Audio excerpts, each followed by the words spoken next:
សូមជូនរឿងលោកថកែលងស្នេហ៍អ្នកបម្រើភាគ1បើសិនជារឿងនេះល្អមើលជួយ like ជួយ share ច្រើនផងហ្វេនដែលសារតែរឿងមុនណាគឺដាក់ទៅជាប់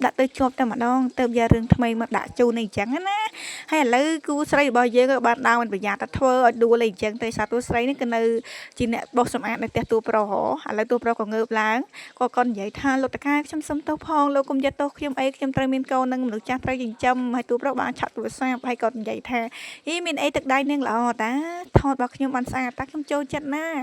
ពេលនោះតួស្រីក៏សប្បាយចិត្តហើយក៏គេឡើងឈរ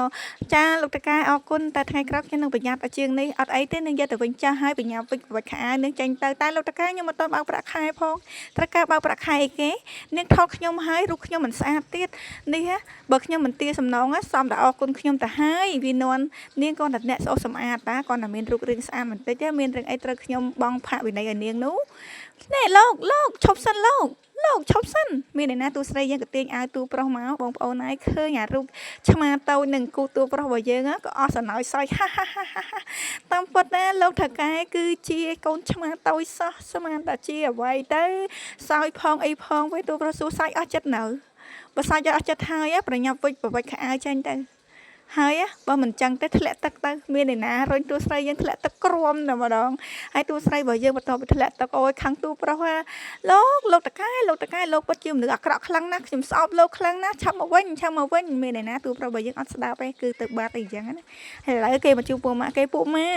អូយគ្នាខឹងនឹងតកែនឹងដល់ហើយធ្វើបាបគ្នាអញ្ចឹងបដិញគ្នាហើយមិនអោយប្រាក់ខែគ្នាទៀតគ្នាពិតជាខឹងមែនទែន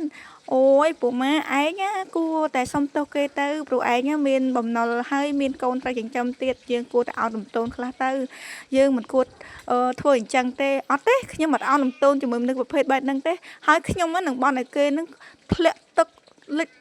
កប៉ាល់បាត់បង់ផ្ទះសម្បែងបាត់ការចងចាំពេលមកព័ត៌មានក៏បានចុះផ្សាយថាទូប្រុសរបស់យើងនឹងគឺបានធ្លាក់យន្តហោះហើយធ្លាក់មកទឹកធ្វើឲ្យបាត់ការចងចាំអីដូចតួស្រីនឹងបានកំពុងតែជេរគេនឹកឃើញអារឿងដែលទូប្រុសធ្វើបាបគេអីចឹងណាពេលនោះតួស្រីរបស់យើងគេសប្បាយចិត្តទីបំផុតណាទេវតាបានស្ដាប់ឮ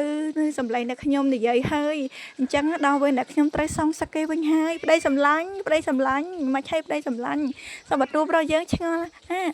តែអ្នកជាប្រពន្ធខ្ញុំមែនទេមិនក៏ខ្ញុំមិនចាំអ្នកសោះខ្ញុំគឺជាប្រពន្ធរបស់បងហេតុអីបានជាបងមិនចាំអូនអញ្ចឹងប្តីសម្លាញ់អត់ទេទោះបីជារូបរាងរបស់អ្នកស្អាតបាតមែនតែមើលទៅអ្នកមិនសមជាប្រពន្ធរបស់ខ្ញុំទេហេតុអីបាននិយាយថាខ្ញុំមិនសមជាប្រពន្ធរបស់បងខ្ញុំគឺជាប្រពន្ធរបស់បងនោះអីមើលខ្ញុំតាគឺពិតជាស្អាតខ្លាំងណាស់ឬក៏បងលែងស្រឡាញ់ខ្ញុំហើយបងមិនជឿបងមើលគូតបងមាន